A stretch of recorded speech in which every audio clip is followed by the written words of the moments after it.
ఒకసారి పూర్తిగా chess game గురించి వాళ్ళు మనం టోర్నమెంట్స్ లెవెల్లో కాంపిటీషన్ లెవెల్లో మాట్లాడుకుందాం.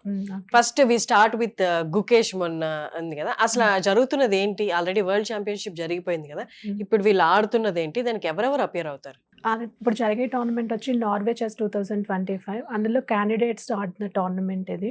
సో క్యాండిడేట్స్ అంటే ఏంటంటే 2700 రేటింగ్ దాటిన వాళ్ళని క్యాండిడేట్స్ అంటారు. సో అందులో అందరూ హై లెవెల్ ఏం దాటిన తర్వాత 2700 ఫిడే రేటింగ్ దాటిన వాళ్ళు ఫిడే రేటింగ్ అంటే ఏంటది? ఫిడే అంటే యాక్చువల్గా వరల్డ్ చెస్ ఫెడరేషన్ అన్నమాట. సో ఫిడే అంటారు దాన్ని. సో ఆ రేటింగ్ దాటిన వాళ్ళు క్యాండిడేట్స్ అంటారు. వాళ్ళు ఆడే టోర్నమెంట్ ఇవి చెస్ నార్వే చెస్ 2025 కానీ క్యాండిడేట్స్ టోర్నమెంట్ కానీ జరుగుతూ ఉంటాయి.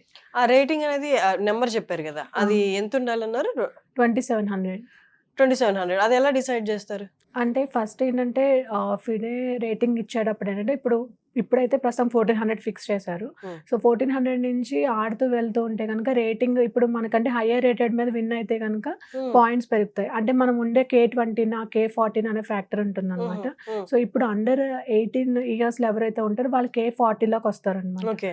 సో అలాగే 2300 రేటింగ్ బిలో ఉన్న వాళ్ళు కూడా K40లోనే ఉంటారు. ఒక వన్స్ 2300 దాటిన తర్వాత అండర్ 18 ఉన్నా సరే వాళ్ళు K20లోకి వెళ్తారు అనమాట. సో అది కాకుండా మామూలుగా మిగిలిన వాళ్ళందరికీ ఏంటంటే K20 అప్లై అవుతుంది. K20 ఏంటంటే 20 పాయింట్స్, K14 అంటే 40 పాయింట్స్. సో 40 పాయింట్స్లో ఏంటంటే విన్ అయితే 35-36 పాయింట్స్ పెరుగుతాయి. హయ్యర్ రేటెడ్ 100 పాయింట్స్ కంటే ఎక్కువ ఉన్న వాళ్ళ మీద విన్ అయితే ఆ పాయింట్స్ పెరుగుతాయి. అలాగే ఓడిపోతే కూడా 100 పాయింట్స్ తక్కువ ఉన్న వాళ్ళ మీద ఓడిపోతే ఆ 35 పాయింట్స్ మైనస్ అవుతాయి అనమాట. సో డ్రా చేస్తే అలాగా బిలో 100 అబోవ్ 100 అయితే అన్ని పాయింట్స్, 100 లోపల ఉంటే ఇన్ని పాయింట్స్, అలా ఇంక్రిమెంట్ డిక్రీజ్ ఉంటాయి అనమాట. సో దాన్ని బట్టి రేటింగ్ ఇంక్రీజ్ అవడం డిక్రీజ్ అవడం ఉంటుంది. అలా ఇంక్రీజ్ అవుతూ వెళ్తే కనుక 2700 వస్తే క్యాండిడేట్స్ అంటారు.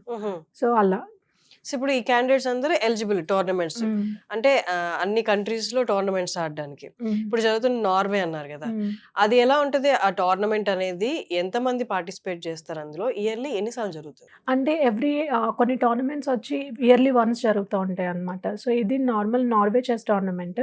అది కాకుండా వచ్చి ఏంటంటే మామూలుగా వరల్డ్ ఛాంపియన్షిప్ కానీ, ఫిడే వరల్డ్ కప్ కానీ, అలాగే గ్రాండ్ ప్రిక్స్ సిరీస్ కానీ జరుగుతూ ఉంటాయి. సో దాన్ని గ్రాండ్ ప్రిక్స్ అనేది సర్కిల్లో ఉంటుంది అనమాట. సో ఒక టోర్నమెంట్లో ఎంతమంది ఆడుతున్నారు, మళ్ళీ వాళ్ళు మిగిలిన సర్కిల్లో ఎన్ని పాయింట్స్ స్కోర్ చేస్తారు, ఎవరికైతే ఎక్కువ వస్తే అదొకటి. వరల్డ్ కప్ ఎవరెవరితో ఆడుతున్నారు అట్లా అన్ని టోర్నమెంట్స్ ఉంటాయి.